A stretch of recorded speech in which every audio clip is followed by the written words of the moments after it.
সুবহানাল্লাহ। এই একটা সাধারণ জবাব। আর আরেকটা জবাব হইল, এটা হইল শরীয়তের জবাব যে কুন ফায়াকুন। আমার আল্লাহ যখন কুন হইলি বা কোনো কিছু করার ইচ্ছাই জীব, তখন শুধু কুন হইতে লেট আছে কইব, ফায়াকুন হইতে লেট হইতো না। সুবহানাল্লাহ। এই কারণে কবরের চিন্তা আপনার আমার কবরের চিন্তা করতে হইব। কবরের চিন্তা করার লাগিয়া, কবরের চিন্তা ঢুকানির লাগিয়া আজকের এই মাহফিল। এই মাহফিলটার উদ্দেশ্য একটু যে এই মাহফিল আলিম উলামা বয়ান করবা, বয়ান করলে কিছু মানুষের খবরের চিন্তা আইব, নামাজ রোজা পড়ব। আগামীতে আমরা সামনে সুবর্ণ একটা সময় আইছে। সময়টা কোন সময়? রমজানুল মুবারক।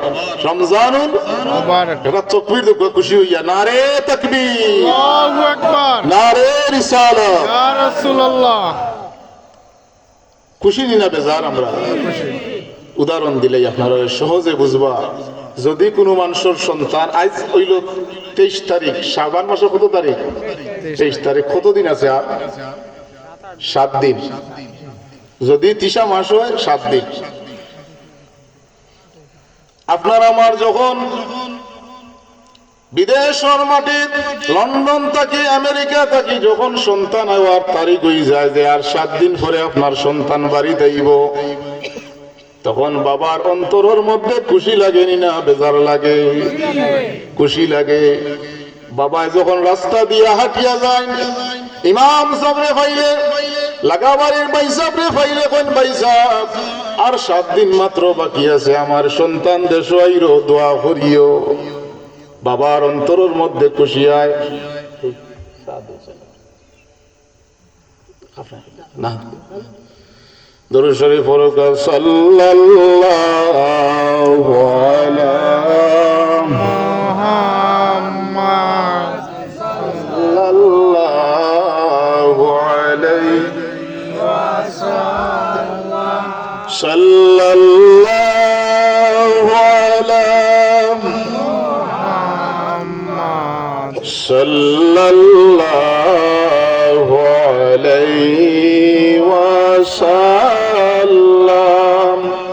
জিবরাইল ডাকেন বারে বার, কোলে দাও আসমানের দুয়ার, এসেছেন নবীদের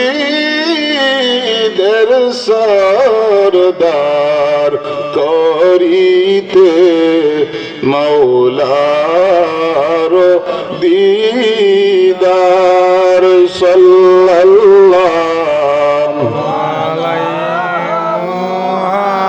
মুহাম্মদ, সাল্লাল্লাহু আলাইহি ওয়াসাল্লাম, সাল্লাল্লাহু আলা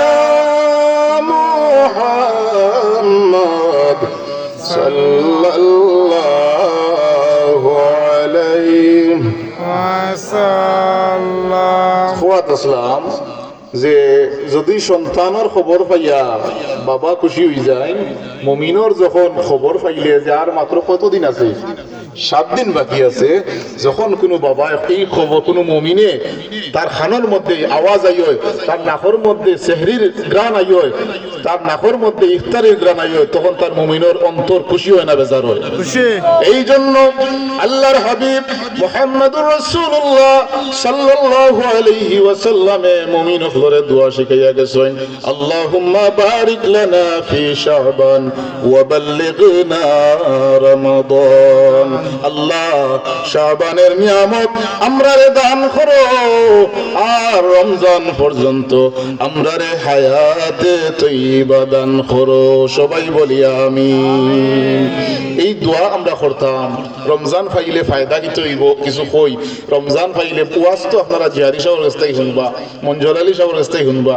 আমি ওয়াজি নাই, আপনারাও একটা সুসংবাদ, খুশির একটা খবর দেই। যদি কোনো মানুষের রমজান পাইলায়, তাইলে একটা ফরজ আদায় করলে তার জীবনে 70টা ফরজ আদায় করলে যে নেকি হইতো, একটা ফরজ আদায় করলে রমজান মাসও আল্লাহ তারে 70টা ফরজের সওয়াব দিবা। সুবহানাল্লাহ। তাইলে রমজান পাওয়ার দরকার আছে নি নাই? যদি কোনো মানুষের রমজান মাস একটা নফল আদায় করুন, নেকির আশায় যদি একটা নফল আদায় করুন, আমার আল্লাহ রব্বুল আলামিনে দয়া পরশ হইয়া সেই বান্দার একটা নফলর সওয়াব একটা ফরজর সমতুল্য বানাইয়া দিবা। সুবহানাল্লাহ। এই কারণে মুমিনের অন্তর খুশি আইছে। আহলান ওয়া সাহলান মাহে রমাদান।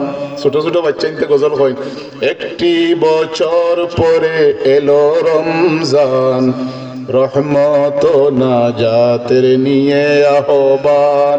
সবাই, একটি বছর পরে এলো রমজান, রহমত নাজাতের নিয়ে আহ্বান। পড়ব নামাজ রোজা করব তারাবি, নামাজের শেষে আছে বেহেশতের চাবি।